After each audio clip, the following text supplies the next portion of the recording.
So we're here in Milwaukee, you know, a lot of crime in LA and a lot of bad stuff going on. And we wanted to come back to the Midwest and raise our kids in a safe place.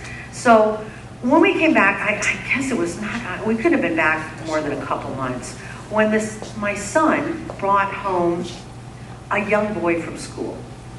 And I could tell that this little boy had experienced some trauma.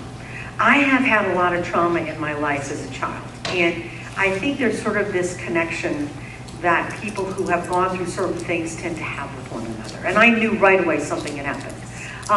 And I hadn't been there that long. I didn't know anybody to ask, so I asked the next person I ran into, like at a PTA meeting, do you know this little boy? And she said, well, yeah, everybody sort of does. And I said, well, why?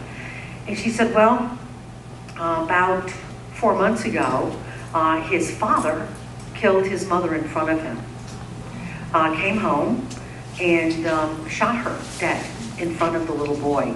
This is in the street behind ours, so much for bringing them home, my kids home, to a nice safe place. And I was stunned. The idea of one parent harming another in front of a child, to me, is unspeakable. Children,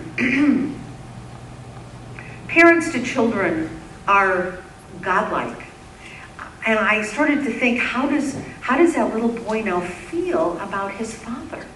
Does he hate him for hurting his mother, for murdering his mother? Or does his psyche not allow for that because he is the last and only existing parent that he has? I couldn't stop thinking about this and what kind of position that put him in. He was being raised at that point by his grandparents, who are very sweet people, but still living in the house where the murder had taken place. About 4 years ago, and this was kind of buzzing around in my mind, and about 4 or 5 years ago, my husband and I owned a restaurant in Brown Deer, / Fox Point, actually on Brown Deer Road, a sushi restaurant. And we had a customer who would come in pretty much at the time, he and his wife. And Pete knew him pretty well.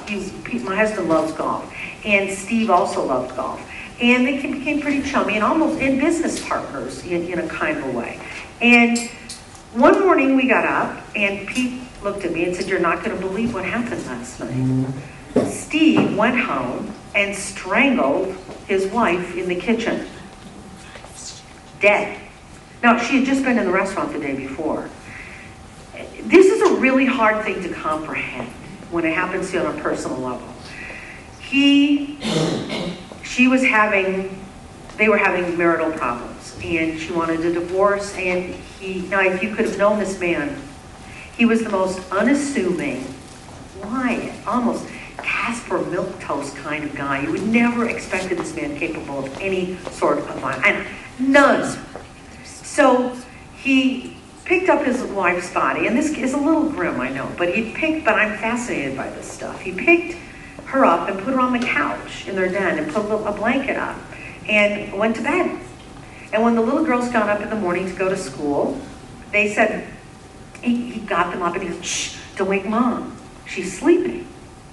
Packed their lunches, put them in the car, took him to school, went out to lunch, and then came home and called the police and told them that somebody had murdered his wife.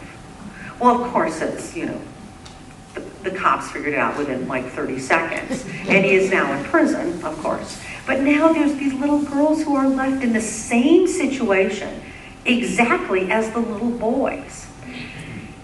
I felt I needed to write about this. And Tomorrow River is kind of the exploration of how those kids might feel. It's set in small town Virginia. It's set in Lexington, Kentucky, which is where our daughter went to law school. So I spent a lot of time in the South. And in order to write, for me, I have friends who write books about, things that happen in Africa. I have never been to Africa. But Tasha, I know what she does. She just writes these books so she can go to Africa and write it off her taxes. I can't do that. I gotta be someplace for a while, and I gotta feel it, and settings are really, really important to me. And she's okay. She can just sort of learn, you know, landmarks and things like that, and go on safari and go, oh, I guess I didn't need that safari vacation, but oh well, and then write it on. You know, I don't know how sci-fi writers sort of do that either. This is mind-blowing to me. How do you make this up? You know, the stuff that I write comes from an emotional place.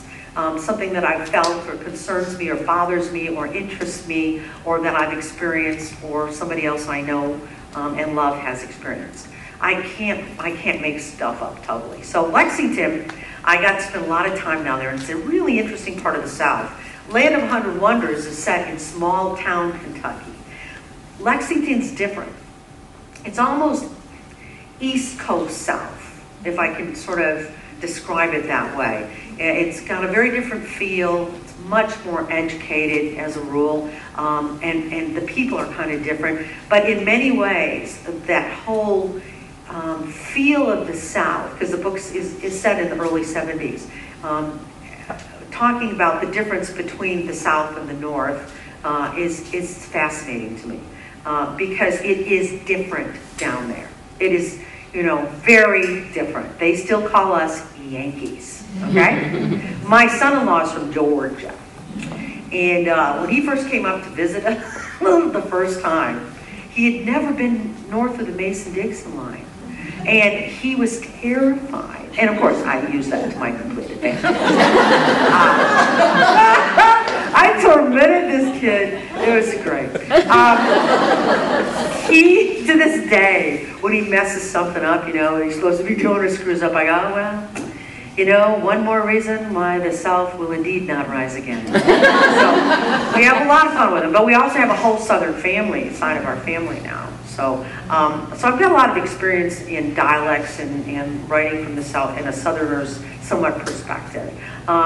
When I finished with Tomorrow River, I was so emotionally drained. It was such an incredibly hard story for me. The girls are twins, and you know I'm going to read for you today. What do you want me to read for you? Do you want me to read you a little Tomorrow River, or do you want me to read you a little Good Graces, which is the sequel to Whistling? Yeah? Okay. Well, then I'll wait a second, then I'll do that. And I desperately felt the need to come home after I wrote Tomorrow River, because it takes me a long time to write. So I'm living there. Yeah, I know it sounds psycho, but I'm living in that town for that time every single day that I write. I write about 4 to 5 hours a day, so that's a long time to be there. And I was kind of missing home.